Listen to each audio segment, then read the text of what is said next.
Bismillahirrahmanirrahim. Assalamualaikum warahmatullahi wabarakatuh. Innal hamdalillah usalli wa usallimu ala Rasulillah Muhammad ibn Abdullah wa ala alihi wa ashabihi wa mawalah. Asyhadu an la ilaha illallah wahdahu rabbi la syarikalah wa asyhadu anna Muhammadan abduhu wa rasuluh. Qala Allah Ta'ala fi kitabihil karim, ya ayyuhalladzina amanu taqullaha haqqa tuqatih wa la tamutunna illa wa antum muslimun, amma ba'd. Allahumma inna nas'aluka ilman nafi'an wa rizqan tayyiban wa amalan mutaqabbala. Allahumma 'allimna ma yanfa'una wanfa'na bima 'allamtana wazidna min 'ilmika wa karamika wa judika ya dzal jalali wal ikram, innaka 'ala kulli syai'in qadir wa bil ijabati jadir. Para hadirin jamaah salat maghrib wal isya rahimani wa rahimakumullah. Alhamdulillah, pada kesempatan ini insyaallah ta'ala kita akan melanjutkan bab minasyirki, termasuk perbuatan syirik, memakai gelang, benang, dan sejenisnya sebagai pengusir atau penangkal bala. Kita sudah sampaikan bahwa kalimat minasyirki termasuk perbuatan syirik, ini yang dimaksud pertama kali adalah syirkun asghar, yang mengurangi kesempurnaan dari tauhid. Baik, para jamaah, di pembahasan yang lalu kita sedikit menyinggung tentang satu kaidah dasar untuk memahami bab ini dan satu bab setelah ini, berkaitan dengan jimat, gelang, benang, atau yang sejenis dengannya. Kita sampaikan satu kaidah, yakni bagaimana kita memahami tentang masalah al-akhdhu bil asbab, menempuh atau mengambil sebab. Dengan bahasa lain, bagaimana kaidah di saat manusia itu berusaha atau berikhtiar untuk meraih sesuatu ataupun menghindar dari sesuatu. Juga sudah kita sampaikan bahwa manusia semasa hidupnya dari awal sampai akhir isinya adalah ikhtiar. Manusia semuanya menempuh sebab yang mengantarkan dirinya kepada sesuatu atau menghindarkan dirinya dari sesuatu. Baik, para jamaah yang dirahmati Allah, kita sudah jelaskan beberapa poin bahwa terkait dengan masalah ini ada masalah-masalah yang terkait dengan sisi zahir, kemudian ada yang terkait dengan sisi batin. Dalam ikhtiar atau usaha, ada yang terkait dengan sisi zahir, ada yang terkait dengan sisi batin. Yang terkait dengan sisi zahir, yang dimaksud adalah apa yang nampak dari ikhtiar itu. Maka ikhtiar itu dibenarkan apabila sesuatu yang kita usahakan itu adalah terbukti secara syar'i atau secara kauni qadari. Secara syar'i maksudnya ada dalil yang menunjukkan tentang usaha yang kita tempuh ini, bahwa sebab yang sedang kita tempuh ini bisa mengantarkan kita kepada sesuatu atau menghindarkan kita dari sesuatu. Itu secara syar'i. Atau secara kauni, qadari. Jadi secara ilmiah, secara sunnatullah, secara pengalaman, secara pengkajian, penelitian, sesuatu itu memang terbukti mendatangkan sesuatu yang lain atau menghindarkan kita dari sesuatu. Nah, itu yang qadari. Ya, yang qadari itu ada dua kata para ulama. Ada yang halal, ada yang haram. Kalau orang berdagang ingin dapat duit, berdagang karena ingin dapat duit, itu sabab yang terbukti secara qadari. Kalau orang jualan bisa menghasilkan uang, kan begitu ya? Taib. Ada juga yang bisa menghasilkan uang, namanya korupsi, mencuri atau ngerampok, merampas hak harta orang lain. Menghasilkan uang tidak? Menghasilkan. Bahkan bisa lebih cepat, bisa lebih gede dapatnya ketimbang yang tadi, yang sekedar jualan. Secara qadari memang kebuktian orang korupsi itu menghasilkan duit. Begitu kan? Tapi ini cara yang haram. Cara yang haram. Barakallahu fikum. Maka tidak dibenarkan di dalam Islam. Yang terbukti secara kauni qadari itu hanya ya sabab yang dihalalkan saja. Sabab yang dihalalkan saja. Orang pengen mendapatkan uang, misalkan dia jualan, dia berdagang, atau dia jual jasa, ya jasa tenaganya, jasa ininya dan itunya, sehingga menghasilkan uang. Nah itu para jamaah yang dirahmati Allah. Nah itu yang terkait dengan sisi zahir. Jadi sebab yang diambil harus terbukti secara syar'i atau secara kauni qadari. Berikutnya yang kedua terkait dengan sisi batin. Sisi batin itu kaitannya dengan hati atau keyakinan orang yang sedang berikhtiar ini. Ini juga harus diperhatikan. Bahkan ini sangat penting sekali, sering diabaikan oleh orang-orang yang sedang berikhtiar. Apa itu para jamaah? Yakni hati tetap bersandar kepada pencipta sebab. Hati tetap bergantung kepada Allah Azza wa Jalla sebagai pencipta sebab dan bukan kepada sababnya. Bukan kepada ikhtiarnya, tapi bersandarnya, bertawakalnya hati kita kepada pencipta sebab, yakni Allah Azza wa Jalla. Nah itu para jamaah. Apa indikasi ketika orang itu bersandar kepada sabab? Indikasinya apa? Ketika misalkan dia yakin 1000%, bukan 100 lagi, yakin 1000% bahwa dengan beragam macam persiapan pertimbangan pasti akan berhasil. Sesuatu yang dia inginkan itu pasti akan berhasil. Dia begitu yakin dengan keyakinan yang pasti tanpa kemudian melibatkan Allah Subhanahu wa taala.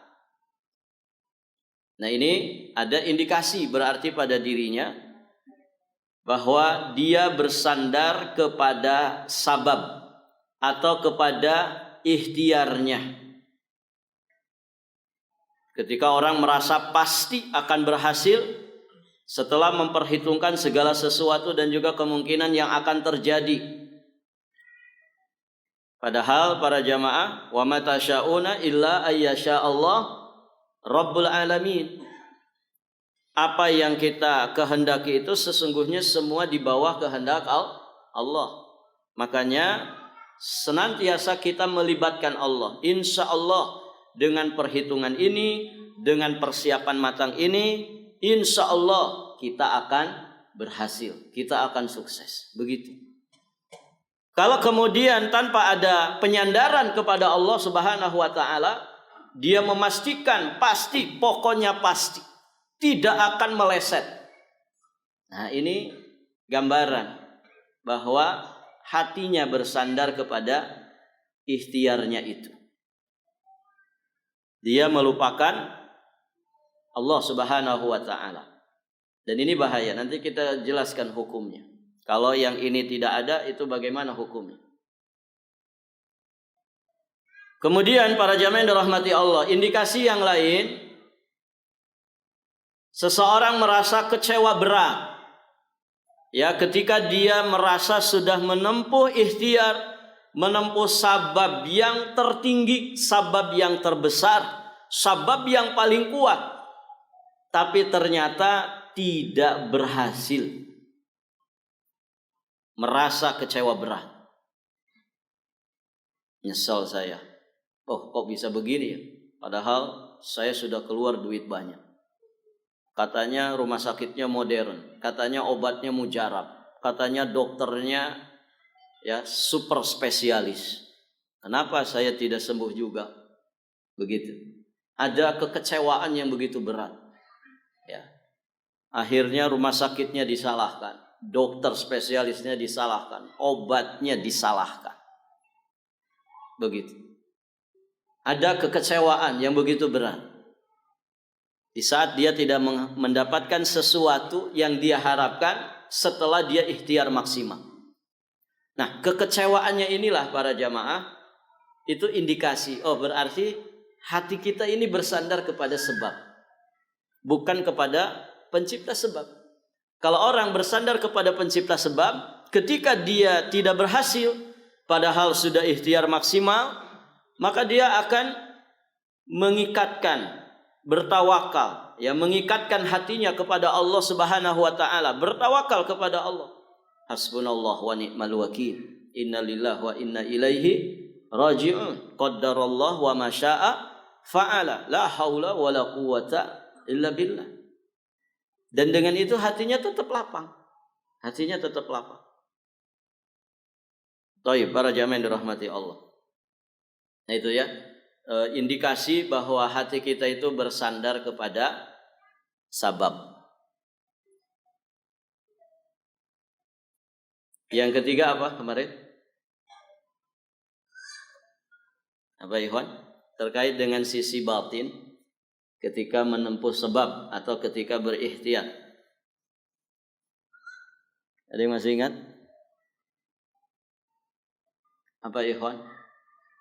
Dicatat tidak yang kemarin? Hah? Belum? Sudah. Siapa yang masih ingat? Yang sisi zahir tadi ya, terbukti secara syar'i atau qadari, kauni.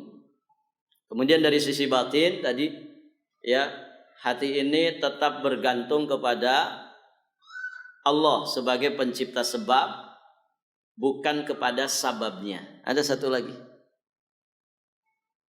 Satu lagi apa? Tetap berkeyakinan bahwa seberapa hebat pun sebab yang ditempuh oleh manusia atau ikhtiar yang dimaksimalkan manusia, semua itu tidak akan berpengaruh kecuali dengan izin dan takdir dari Allah Subhanahu wa taala. Nah, ini poin ketiga. Dan ini juga harus ada. Para ulama ketika menjelaskan poin ini sering memberikan contoh, misalnya api. Api itu sabab terbesar untuk memusnahkan sesuatu. Begitu kan? Sabab yang terbesar untuk memusnahkan sesuatu, api. Ketika Allah berkehendak api itu tidak berfungsi sebagaimana mestinya, maka ternyata api menjadi kehilangan fungsi. Seperti pada kisah Nabiullah Ibrahim alaihi salam yang dibakar oleh Namrud dan juga para pengikutnya. Karena prediksi manusia, api itu bisa melenyapkan, memusnahkan sesuatu dengan sangat cepat. Nah, ini Ibrahim ini biar musnah secara cepat, kita bakar saja. Ya, kumpulkan kayu bakar yang sangat banyak sekali, kemudian Nabi Ibrahim diikat di tengah-tengahnya. Disangkanya Nabi Ibrahim akan musnah dengan dibakar tersebut. Tapi ternyata Allah berkehendaklah lain. Allah menakdirkan bahwa api ini tidak bisa membakar Nabiullah Ibrahim alaihi salam. Ya naru kuni bardan wassalaman ala Ibrahim. Wahai api, jadilah engkau dingin dan jadilah engkau penyelamat untuk Ibrahim. Maka Nabi Ibrahim tidak terbakar. Nah, berarti di sini ada pelajaran bagi kita. Seberapa hebat pun sabab yang ditempuh oleh seorang manusia, itu semua tidak akan memberikan pengaruh apa-apa tanpa izin, tanpa takdir dari Allah Subhanahu wa ta'ala. Makanya seorang mukmin muwahhid, dia selalu menggantungkan jiwa raganya kepada Allah dalam segala keadaannya. Karena hidupnya adalah ikhtiar dan usaha, maka dia tidak pernah bersandar kepada ikhtiar dan usahanya ini. Seberapa hebat pun ikhtiar dan usahanya, dia tetap hatinya tenang dengan keyakinannya kepada Allah Subhanahu wa ta'ala. Bahwa sebab sehebat apapun, sekuat apapun, kalau Allah tidak berkehendak, gak akan berkehendak. Begitu ya. Kalau kita ingin punya anak, sebab terbesar apa, Ikhwan? Apa yang bujangan? Antum pengen punya anak, sebab terbesar untuk punya anak apa? Menikah. Menikah. Taib. Bisa saja dengan angkat anak mungkin ya, walaupun tidak jadi anak keturunan kita. Tapi sebab terbesar adalah menikah. Menikah. Apakah setiap orang menikah pasti dikasih anak keturunan? Jawabannya tidak. Istri kita aman-aman saja, kita juga sehat, afiat, tidak ada apa-apa. Tapi ternyata ketika Allah berkehendak, maka pernikahan ini tidak memberikan fungsinya sebagaimana mestinya. Walaupun tentu para jamaah yang dirahmati Allah, nilai-nilai kebaikan dari pernikahan masih banyak, nilai-nilai yang lainnya, bukan hanya masalah anak keturunan saja. Tapi di sisi ini, ketika Allah berkehendak, ya, pernikahan itu tidak membuahkan anak, tidak menghasilkan anak, maka tidak ada anak. Ya. Baik, para jamaah yang dirahmati Allah. Dan usaha-usaha yang lain. Antum usaha terkait dengan urusan dunia. Ya sudah training ini, seminar itu. Ya sudah ikuti kursus ini, kursus itu. Wah, pokoknya sudah jadi ahlinya. Kemudian para jamaah yang dirahmati Allah, mulailah usaha. Apakah pasti berhasil? Jawabannya belum tentu berhasil. Kalau kemudian Allah berkehendak rezeki kita dari arah yang lain, dari sisi yang lain, maka ternyata datangnya dari sisi yang lain. Ada misalkan sarjana teknik, tapi jadinya petani. Ada enggak? Ada. Ada misalkan dokter, tapi jadi ustadz. Begitu. Ada enggak, ikhwan? Ada. Ada orang ya dari kecil ini jurusannya sudah ke sini. Ya. Jurusannya sudah ke jurusan A, tapi ternyata sudah gede, jalur rezekinya di jalur B. Banyak kan yang seperti itu. Nah, itu para jamaah yang dirahmati Allah. Maka tugas kita berikhtiar semaksimal yang kita mampu dengan ikhtiar yang dibenarkan secara syar'i ataupun qadari yang halal. Kemudian tawakalkan hati kita kepada Allah Subhanahu wa ta'ala, terus meminta yang terbaik di sisi Allah Subhanahu wa ta'ala. Nah, demikian para jamaah yang dirahmati Allah.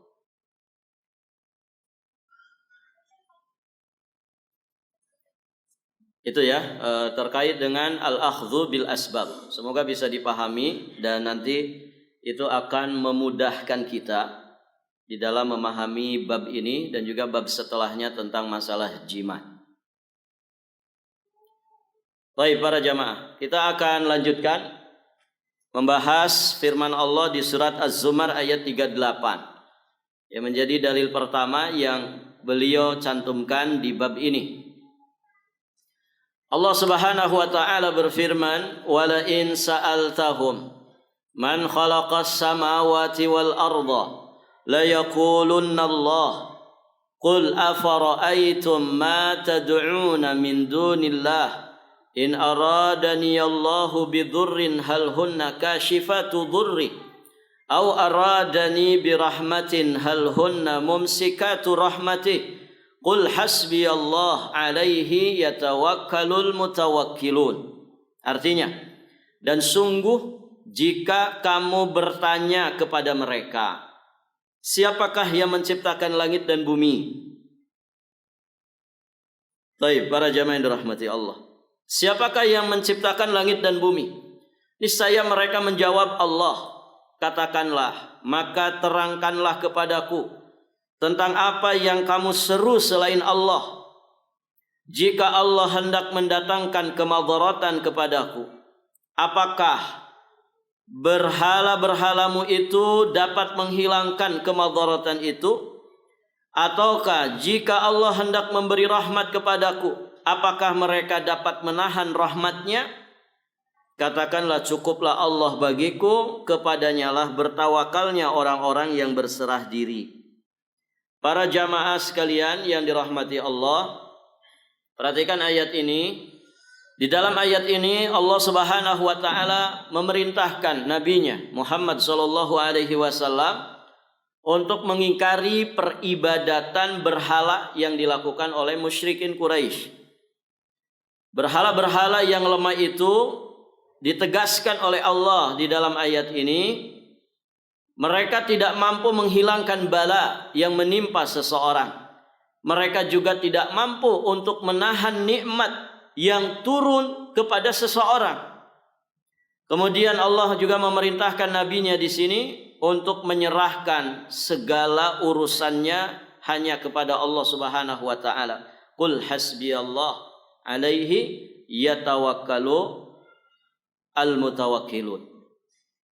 Baik, para jamaah yang dirahmati Allah Subhanahu wa taala, terkait dengan bab kita, maka ayat ini jelas sekali menunjukkan bahwa menolak bala itu merupakan hak khususnya Allah. Tidak ada yang kuasa menolak bala kecuali hanya Allah.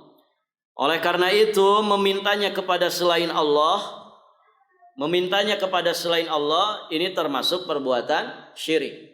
Nah, orang-orang yang pakai gelang, orang-orang yang pakai benang, dan nanti akan dibahas di bab berikutnya, orang-orang yang pakai jimat, apa maksud dan tujuan mereka ketika mengenakan jimat-jimat ini?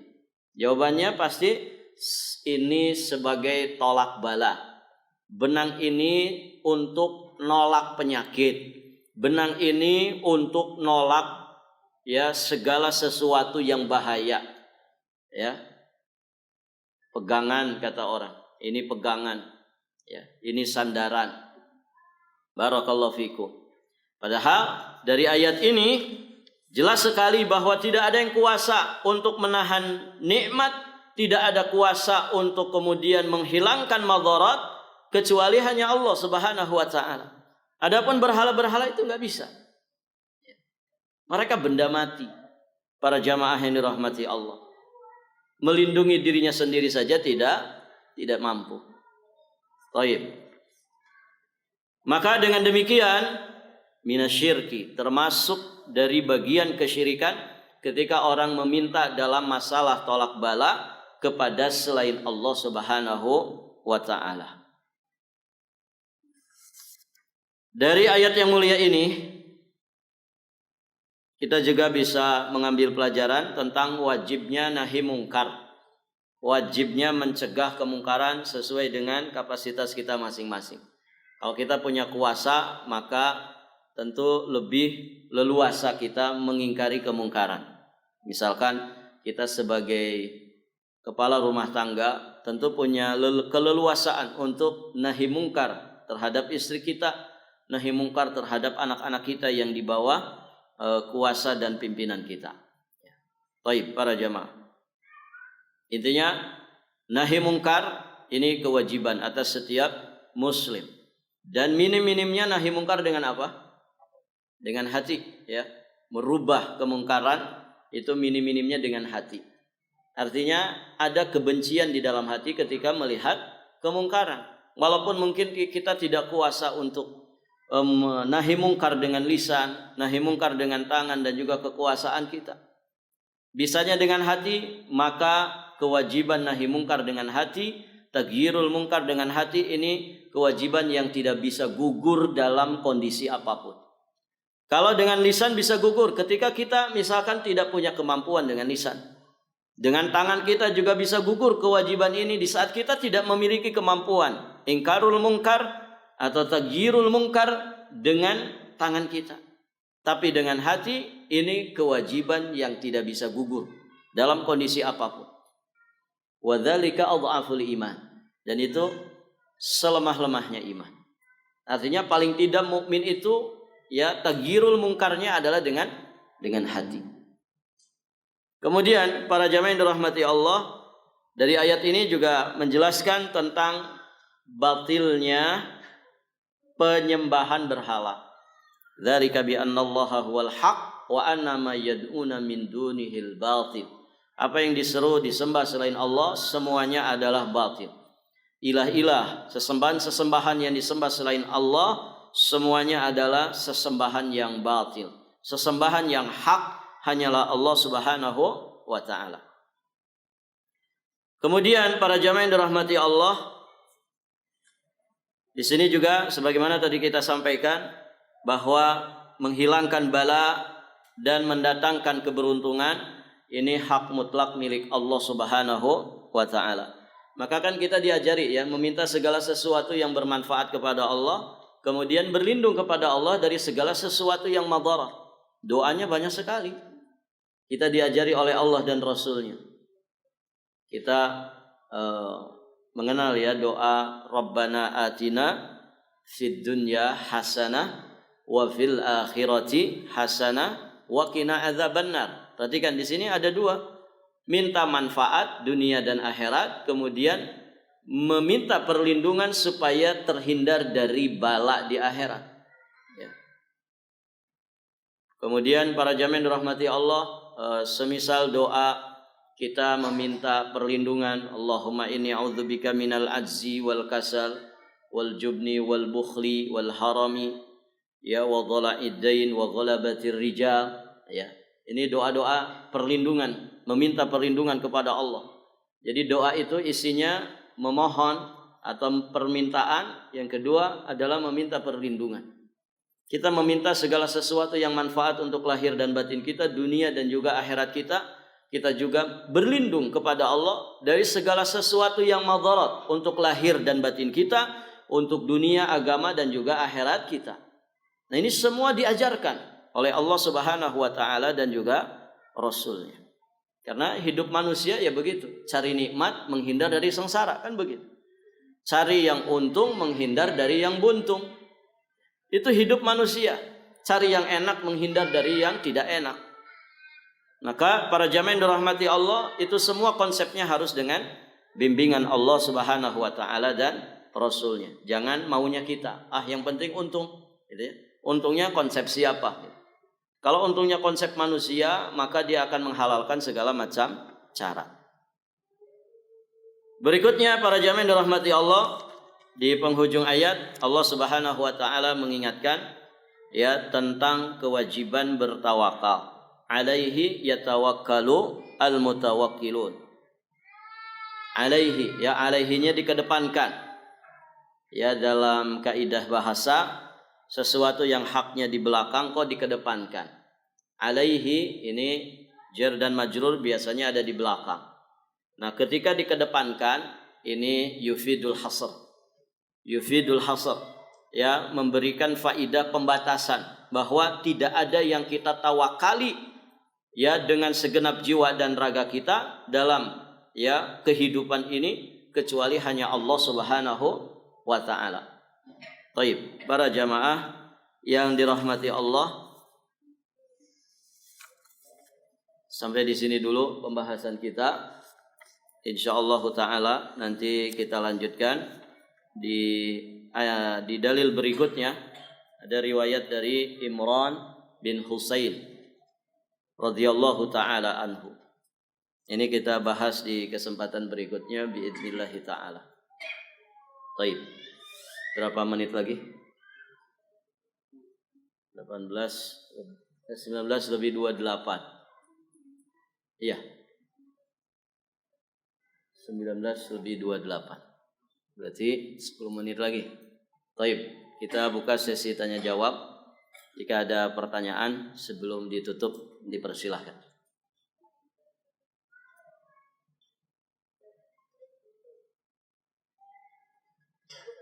Ya, Allah. Apa hukum seorang nempel stiker ayat 1000 dinar biasa di jualan-jualan? Ayat 1000 dinar. Ayat apa itu? Di surat apa? Ada. Dicari di mana? Oh, di Google. Ayat 1000 dinar. Ya. Kita mengenal ya, ayat itu ada ayat kursi.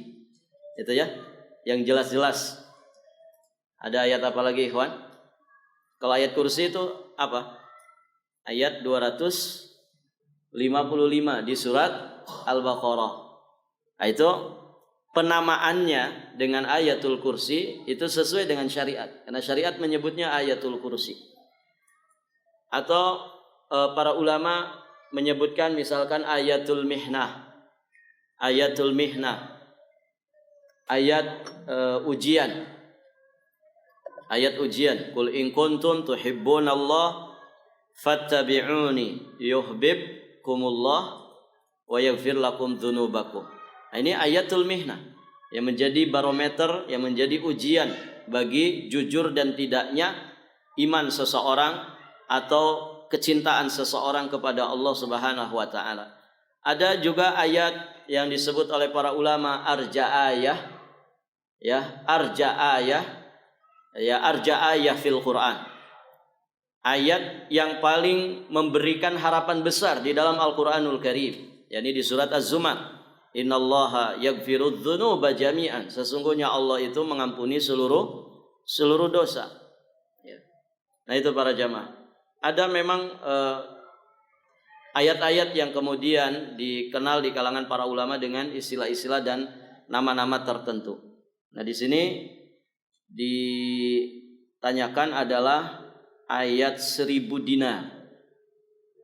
Yang dimaksud ternyata ada di surat apa ini? Wa may yattaqillaha yaj'al lahu makhraja wa yarzuqhu min haitsu la yahtasib.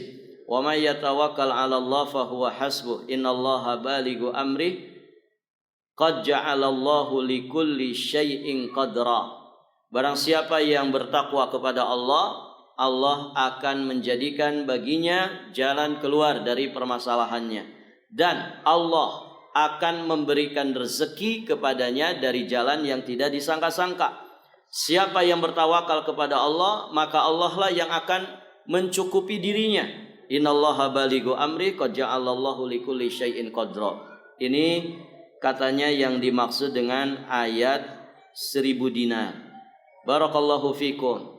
Ya, penamaan 1000 dinar ini kalau ada riwayatnya, ya, misalkan asar para sahabat atau para jamaah yang dirahmati Allah, langsung dari Nabi SAW yang menyebutnya, maka tidak ada masalah.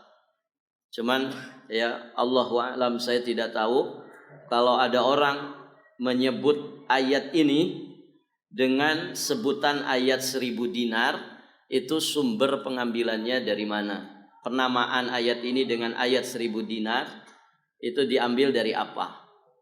Nah, ini seharusnya ditanyakan kepada yang menamakannya. Yang ngasih nama ini siapa? Ya. Barakallahu fikum. Kemudian sumbernya dari mana dia menamakan ayat ini dengan 1000 dinar? Bisa jadi mungkin ya dari hikayat-hikayat tertentu, ketika orang mempraktekkan ayat ini mendapatkan 1000 dinar, gitu ya. 1000 dinar itu kan gede ya. Satu dinarnya berapa, ikhwan? 1 dinar 4,25 gram emas murni, ya kan? Taruhlah kalau 1 gram 1 juta, berarti 1 dinar Taruhlah 4 juta. Begitu kan? 1 dinar taruhlah digenapkan 4 juta. Berarti kalau 1000, 4 juta kali 1000. Berarti 4.000 juta. 4.000 juta itu berapa? 4 miliar. Ada yang punya duit segitu? Hati-hati hisabnya. Ya. Baik, para jamaah. Allahu a'lam ya. Ini dari mana penamaan ayat ini dengan ayat 1000 dinar? Coba ditelusuri. Ini dari mana penamaannya? Gitu ya. Saya tidak tahu. Menempelnya menempel di jualan itu di gerobak atau di Iya. Menempel ayat-ayat Al-Qur'anul Karim di dinding-dinding. Para ulama sering mengingatkan masalah ini. Sebaiknya tidak dilakukan. Walaupun itu ayat, ini ayat Al-Quran. Wa may yattaqillaha yaj'al lahu makhraja. Tapi untuk ditempel para jamaah, para ulama tidak menganjurkan itu. Ya. Karena Al-Quran itu bukan untuk ditempel-tempel. Ya. Al-Quran bukan untuk ditempel-tempel jadi hiasan dinding. Jadi hiasan masjid. Tapi Al-Quran itu untuk dibaca, untuk dipelajari, ditafakuri, ditadaburi, ya, kemudian dipraktekkan, diamalkan. Ini ada kisah nyata, Pak ya, ada kisah nyata. Orang kerasukan jin kemudian diruqyah, terjadi dialog antara si jin itu dengan peruqyah. Itu si jinnya cerita, ya, si jinnya cerita, Ustadz, kami nggak takut itu dengan ayat-ayat kursi yang ditempel-tempel, dipajang-pajang sama orang. Yang kami takut ketika ayat itu dibacakan. Ketika ayat itu dibacakan, ketika yang membacakannya adalah orang yang bertauhid kepada Allah. Orang yang beriman kepada Allah. Itu yang kami takuti. Kalau sekedar ditempel-tempel, tidak takut para jamaah. Jadi setan tidak takut dengan ayat-ayat yang ditempel. Karena fungsi Al-Quran itu bukan untuk dipajang-pajang, bukan untuk ditempel-tempel, tapi untuk dibaca. Kalau orang seneng nempel-nempel ayat kursi, katanya biar tolak bala, biar nggak ada setan, gitu. Tapi di dalamnya isinya dangdutan, ya. Orang yang nggak sholat, nggak zikir, itu nggak ngefek itu. Tempelan-tempelan ayat-ayat Quran ini nggak ada efeknya, nggak ada efeknya para jemaah. Al-Quran itu punya pengaruh nggak, ikhwan? Al-Quran punya pengaruh nggak? Jelas. Al-Quran itu punya pengaruh. Beberapa ayat menjelaskan tentang itu. Bagaimana gunung itu bisa meletus. Lau anzalna hadzal Qur'an ala jabalin la ra'aitahu khashi'an mutasaddian min khasyiatillah. Ini pengaruh Quran. Kalau diturunkan ke gunung, gunung bisa meletus. Bagaimana pengaruh Quran menjadikan ya kulit-kulit kita merinding. Taksyairu minhu juludul ladzina yakhshawna rabbahum. Bikin merinding ini kulit-kulit kita. Antum kalau mendengar bacaan imam, pas ya surat yang dibaca itu surat yang antum setidaknya paham terjemahannya, apalagi baru saja dibahas tafsirannya. Berbicara tentang neraka, berbicara tentang ancaman Allah. Bergetar enggak hati kita, ikhwan? Bergetar. Sudah dibacakan dengan pembawaan yang syahdu, merdu. Kemudian kita paham. Barusan saja kita pelajari ini ayat. Akhirnya berpengaruh. Ya bergetar ini jiwa kita ini, ya hati kita ini. Kemudian merinding kulit kita ini karena dari hasil rasa takut kita kepada Allah Subhanahu wa taala. Ya. Itu dirasakan oleh orang-orang beriman. Jadi Quran itu punya pengaruh. Apakah pengaruh Quran itu bisa dirasakan oleh setiap orang? Belum tentu. Rukun mempengaruhi itu kan 3. Ada muathirnya yang mempengaruhinya, kemudian ada muwasilnya. Muwasil itu pengantar pengaruh tersebut untuk sampai kepada yang dipengaruhi. Nah, yang ketiga al-muta'athirnya, orang yang dipengaruhinya. Nah, kalau kita terapkan pada Al-Quran, Al-Quran itu ya muathir, yang mempengaruhi. Kemudian yang mengantarkan pengaruh Al-Quran ini apa? Apa ikhwan? Yang mengantarkan pengaruh Al-Quran ini sehingga sampai ke kita pengaruhnya, diantaranya qiraat, tilawat, membaca, ya, kemudian mendengarkan, mempelajari, mentafakuri, mentadaburi, mempraktekkan Quran. Ini jembatannya yang mengantarkan pengaruh Al-Quran itu. Nah, yang ketiga muta'asirnya. Muta'asir itu yang dipengaruhinya. Yang dipengaruhi Al-Quran apa? Hati.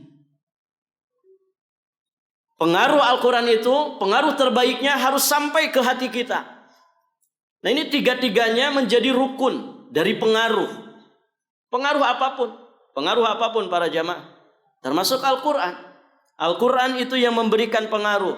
Jembatan yang menghubungkannya adalah belajar, membaca, mendengarkan, tafakur, tadabbur, dipraktekkan Quran itu. Untuk sampai pengaruh Al-Quran itu ke dalam hati kita. Tiga-tiganya harus ada dengan kondisi yang terbaik. Al-Qurannya jelas, tidak usah dibahas. Karena Al-Quran itu pengaruhnya pasti ada. Cuman dua masalah ini. Jembatannya ada enggak? Jembatan yang mengantarkan pengaruh Quran ke hati kita ini ada enggak? Kita belajar enggak tentang Quran? Kita pahami enggak Al-Quran itu? Kita baca enggak? Kita dengarkan enggak Al-Quran itu? Kita praktekkan enggak? Kalau ini enggak ada, bagaimana pengaruh Al-Quran mau sampai ke hati kita? Ya, harus ada jembatannya, harus ada penghubungnya. Nah, ketiga, kalau yang pertama, kedua ada, yang ketiga juga harus ada hati. Yang dua ini ada, tapi hati kita nggak ada. Maksudnya apa? Hati kita terkunci mati. Afala yatadabbaruna al-Quran? Apa kelanjutannya? Am ala qulubin aqfaluha. Ataukah hati kita ini terkunci, tergembok?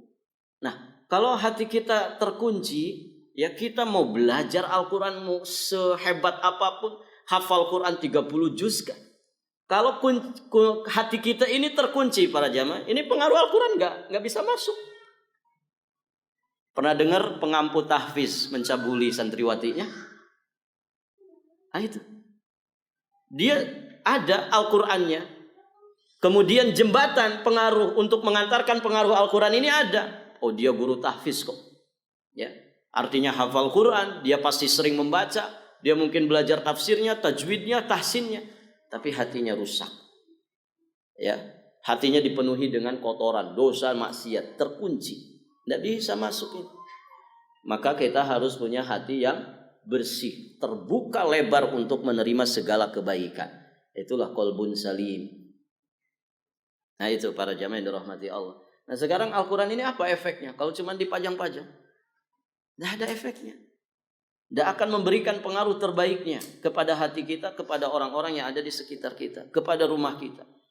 Maka tadi ya, 3 perangkatnya harus ada, 3 rukunnya harus ada. Jika kita ingin mendapatkan pengaruh terbaik dari Al-Quranul Karim. Karena siapapun yang melekat pada dirinya Al-Quran, pasti dia istimewa di sisi Allah. Kenapa Mekah Madinah istimewa? Karena tempat turunnya Al-Quran. Kenapa Ramadan begitu istimewa? Karena waktu turunnya Al-Quran. Nah, itu para jamaah yang dirahmati Allah. Kenapa Nabi Muhammad menjadi nabi teristimewa?